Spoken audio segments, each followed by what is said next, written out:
Well, that's almost a classic, actually. That's Neil Diamond's just singing hello, and we're saying hello to James Lovatt, who should be on the telephone with me now. Afternoon, Alan. Oh, you're there. That's brilliant. All the technology works. That's absolutely fantastic. James, now I'm not quite sure if I get this right. Are you president-elect for Rotaract, or are you the actual president till the end of this year? No, I'm the chairman-elect. Starting in July, I'll be the chairman. Chairman-elect for Rotaract. Yeah, Rotaract in Great Britain and Ireland. Okay, tell us about Rotaract. Rotaract, the name actually comes from Rotary in Action, and this is a shortened version of that. So Hey, Rotary. That's something I learnt this morning. Go on. Oh, okay. Yeah. So the name Rotaract is actually a Rotary-sponsored service club for young men and women aged between 18 and 30, and they can either be community or university-based, sometimes both, and sponsored by a local Rotary club. Brilliant. Okay. So, Rotaract, that's Rotary in Action. That makes a lot of sense. 18 to 30, that also makes a lot of sense. How many? In Great Britain and Ireland, we have around 70 active Rotaract clubs, which includes about 700 members. But across the world, that equates to about 9,500 clubs and over 200,000 members. Just a minute. Let's just do some averages here. 70 in the UK, yes. Right? 900 across the world. So we haven't got very many. 9,000 across the world. Sorry, 9,000 across the world. So we haven't got very many, have we? No, and in this country we have about a ratio of 1 to 50, whereas globally it's about 1 to 6. Wow, that's incredible. Okay, so obviously the sums become quite easy now. So your main objective obviously should be there's lots to of start, potential. Absolutely, your main objective should be to start a lot of new Rotaract clubs. Yes, indeed. There's lots of potential for it, and I think those numbers tell us that the demand is there for something like this in this world. So yeah, my goal is to try and get Rotary clubs sponsoring the startups of these Rotaract clubs. Let's put you on the spot then, James. Have you got a target? Have you got a percentage increase? You're working on it. Yes, go on. I'm definitely looking at this as not a 1 year thing. It's definitely something with a 5 to 10 year goal. Yeah, it's got to be. It's got to be. Yeah. Yeah, I would like to see us get up to that sort of ratio, to be honest. But that's obviously not a 1 year thing. So, but we've got 1,800 Rotary clubs in the UK, haven't we? So we should have sort of about 1 to 5. Is it something like that? We should have about that, yes. So divide 5 into 18, say, divide 5 into sort of 2,000, that's 400 Rotaract clubs. There you go, you're quicker than me on that. You've got a lot of potential there, haven't you? A lot of potential, yeah, absolutely. Brilliant, okay. So I suppose we're talking just generally to the general public and to Rotary members as well. What have they got to do to start a Rotaract club? To start a Rotaract club, they are best equipped to just Google the word Rotaract would be a good starting point. Okay, yep. They should end up on the rotaract.org.uk website. Yes. And they can find out lots more information on there. Yep. But they can also just approach a local Rotary club and ask them, go to them with eagerness to want to start a club, and I'm sure they'll be heavily supported by the Rotary club. Okay, so we're broadcasting locally in Stroud, so if there's a group of youngsters in Stroud over the age of 18 and they want to start a Rotaract club, they should go along to Stroud Rotary Club and say, "Oi, Stroud Rotary Club, we want to start a Rotaract club. Are you going to help us?" Is that it? That would be a very good way to go, and it should be quite positive experience for them. Or through going through the rotaract.org.uk website, yep. They will end up in contact with one of our team as well, who can also assist them in doing that. Okay. There's a handbook on the website as well, which tells them a bit more about that. Yeah. So we've got to get to younger people who want to do this sort of thing, haven't we? And I mean, this is important this week because it's Rotaract Week, isn't it? It is, and not only that, today is actually World Rotaract Day as well. So this is World Rotaract. So welcome to the world. Okay, it's World Rotaract Day. So we ought to say to people, look, do something. Do something to start a Rotaract club in your area. Yeah, just to add some significance to that as well. It's exactly 45 years ago today the first Rotaract club was started, and that was started in North Carolina.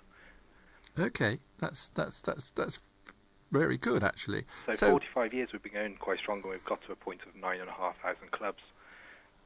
Okay, 9,500 clubs, but we want a lot more in the UK, don't we? I mean, We do, and I know there's not currently one locally to Stroud, but we've been working on a small initiative to try and get people on an online hub for Rotaract, and we're just calling that a Rotaract hub at the moment. Yes, could tell us a little bit more about that, the Rotaract hub, because I know a little bit about it, but I don't know too much about it. Yeah, it's very early stages, and it's being supported by the Rotary E-Rotary Club in 1100. Yes. In your area. That's this district where we're based, which is in Stroud. That's the district called 1100, isn't it? That's it. Yeah, that's it. And we've already got about 7 or 8 people quite actively interested, and we're hosting it at the moment through the Rotary Club's website and through a Facebook page as well, which is just facebook.com/Rotaract Hub. So it's facebook.com/Rotaract Hub, and they can get into that. I actually looked at it myself and have a look and see what Rotaract does in the UK and what you're getting up to. Yeah, and that can be potentially a quicker, a better way to get a club going as well, so you don't feel like you're all alone. Yep, absolutely. So if let's just do a two-pronged attack here. So if you're a young person based and you're listening to this program today and you want to start a Rotaract club, you should get in touch with the local Rotary Club. And local Rotary Club, if you're listening, I'm sure you are, because this is the Rotary show, you should be talking to the young people locally to start Rotaract clubs. Absolutely, that would be exactly what. So we've got a pincer movement there, haven't we? We have, which is pretty good actually. Okay. And if Rotarians want to know more about Rotaract as well, they can go to the rotaract.org.uk site to find out more about the programme. Because, I mean, some of the Rotary clubs would say to you, James, and they'd say to Rotaract, why should we start a Rotaract club? Because we want young Rotarians anyway. What's your answer to that? My answer to that is this is a long-term game, and those Rotaractors will be Rotarians Absolutely. in the future. Absolutely. Okay, we're sort of, the clock's ticking by. I can see the clock working there. What does Rotaract do when you start a club? Okay, and it's a sort of a Rotary type club for young people. What do they actually do? It's similar to Rotary in some aspects, in a lot of aspects, in that it's still looking to achieve the same goals, but it just includes volunteering locally and internationally, building career contacts, developing those leadership skills, which could be more key for young people, whereas Rotarians may already have those skills in place. Yep. And it gives them an opportunity to make new friends and have fun. I mean, that's exactly what I did for me when I first joined. Oh, it's all about having fun. I mean, you've got to have fun, haven't you? Yeah, but for me, I joined straight out of university, moved to a new area. Yep. So it was a great way to get on the ground and meet people. That's quite useful as well, because so if you, I mean, if there's a Rotaract club and you move around the UK or whatever, then you can find a Rotaract club near you, and you've got a group of friends immediately. Exactly, like-minded friends as well. Yeah, that's really good actually. Networking, that comes into it, doesn't it? It does. It's been very helpful in my career as well, as you know. Yeah. Remember that, James, right? Okay, right. No, seriously. I mean, you know, if there's a young person that wants to network, that wants to sort of improve their career prospects, that sort of thing, belonging to a Rotaract club does help, doesn't it? It does, because you've got lots of skills in Rotary which Rotarians are happy to normally share with any young people, with interactors as well. Absolutely. We won't go. Well, interactors. That's the school part of Rotary, isn't it? Interactors. That's the feeder group into Rotaract and Rotary. Yes, that's 12 to 18-year-olds. Yeah, absolutely. So it's all a feeding up, isn't it? Very young people, or not very young people in Interact. Then we've got Rotaract, and then we've got Rotary proper. So it's feeding up into Rotary itself. Yeah, and a good relationship between a Rotaract club and a Rotary club can even mean that people are feeding into Rotary at 24, 25 years of age too. Absolutely. They don't have to wait till 30. Absolutely. No, that's brilliant. Okay. And anything special that everybody's doing at Rotaract today?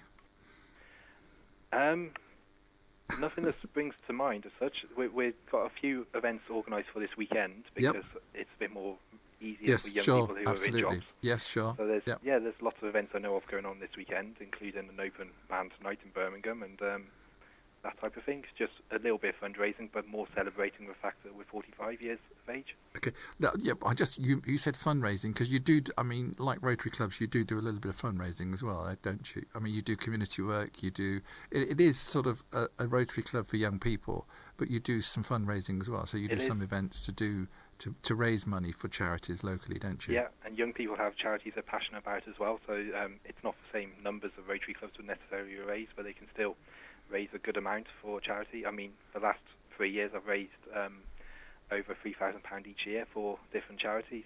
Yeah, that's really very good, actually. Okay. Go on. Actually, raising money for one of those charities got me working for a similar type of charity because I'd worked with someone they partnered with quite strongly as well. So it wasn't just fundraising for a charity; it actually got me in through the door with them as well. Okay, because that's part of Rotary's work, that it does hands-on with or community stuff as well, doesn't it? So and it does. Rotaract is very much into that as well, isn't it? So which is pretty good. And it's not just an arm of a Rotary club; it's a club in its own right. Well, it is, isn't it?